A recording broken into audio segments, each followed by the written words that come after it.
இன்றைக்கி வெண்டைக்காய் வத்தல் எப்படி செய்கிறது அப்படின்னு பார்க்கலாம். வெயில் காலம் வந்துட்டாலே அப்படி மாதிரி வத்தல்லாம் செஞ்சு வச்சிட்டோம் அப்படின்னா நமக்கு ரொம்ப யூஸ்ஃபுல்லாக இருக்கும். அது வெண்டைக்காய் வத்தல் செய்கிறது ரொம்ப ஈஸி. அதுக்கு தேவையான பொருட்களும் கொஞ்சம் தான். நல்லா காய வச்சு நீங்கள் ஒரு பாக்ஸில் ஏர்டைட் பாக்ஸில் போட்டு வச்சிட்டிங்க அப்படின்னா உங்களுக்கு வெயில் காலத்தில் போக மழை காலத்துலலாம் ரொம்பவே உபயோகமாக இருக்கும். வாங்க எப்படி வெண்டைக்காய் வத்தல் செய்யலான்னு பார்க்கலாம்.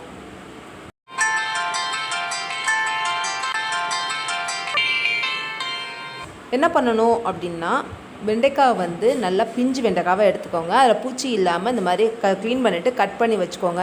அப்புறம் மோர், இது முக்கியமாக மோர் தான் வேணும். மோர் எவ்வளோ அளவு அதுக்கு அளவான எவ்வளோ வெண்டைக்காய் எடுத்துருக்கீங்களோ அது மூழ்கிற அளவு குளுக்கிறப்ப அது ஃபுல்லாக கவர் ஆகிற அளவு எடுத்துக்கோங்க. நான் இப்போது ஒரு கப்பை எடுத்திருக்கேன். அதில் கொஞ்சம் மஞ்சத்தூள் போட்டுக்கோங்க. கொஞ்சம் இதில் உப்பு தேவையான அளவு உப்பு போட்டுக்கோங்க. ஏன்னா உப்பு புளிப்பு கெட்டு போகாமல் இருக்கிறதுக்காக நம்ம போடுவோம் இல்லையா, அதுக்காக கொஞ்சம் அதில் போட்டுக்கிட்டேன். ஒரு ஸ்பூன் போட்டுக்கோங்க. மிளகாத்தூள் ஒரு ஸ்பூன் போட்டுக்கோங்க.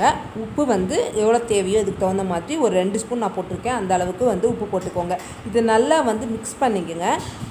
உங்களுக்கு நல்லா மிக்ஸ் பண்ணிவிட்டு அதில் இந்த வெண்டைக்காவை நான் பொடியாக நறுக்கி வச்சுருக்கோம் இல்லையா, அதை அதில் போடுங்க. நல்லா போட்டு நல்லா அது பாருங்க குலுக்கி விடணும். நல்லா குலுக்கி விட்டுட்டு வெயிலில் நல்லா 2 to 3 நாள் காய வச்சிங்க அப்படின்னா நல்லா வத்தல் வந்துடும். இதை நீங்கள் புளிக்குழம்புக்கு போடலாம், நல்லாயிருக்கும். அடுத்தது வத்தல் பொரிச்சு எடுத்திங்கனாலும் நல்லாயிருக்கும். இந்த மாதிரி நல்லா குலுக்கி விடுங்க. அதை மோர் எல்லா இடத்துலையும் கலந்து இந்த பாருங்கள் இந்த மாதிரி வந்துடும். அதை வெயிலில் நான் காய வச்சுருக்கேன். காய வச்சுட்டு நீங்கள் எடுத்தீங்க அப்படின்னா 2 to 3 நாள் வெயிலில் காய விடுங்க. காஞ்சதுக்கப்புறம் இதை புளிக்குழம்புக்கும் நீங்கள் போடலாம், மற்ற குழம்புக்கே போடலாம், இல்லை பொரிச்சும் எடுக்கலாம். நீங்கள் இது ரொம்ப உபயோகமாக இருக்கும். நிறையா வெண்டைக்காய் இருந்தது இது மேலே இந்த மாதிரி செஞ்சு வச்சுக்கோங்க. இந்த மாதிரி யூஸ்ஃபுல்லான வீடியோவில் சந்திக்கலாம். அது வரைக்கும் நம்ம நன்றி, வணக்கம். நம்ம சேனலை லைக் பண்ணுங்கள்.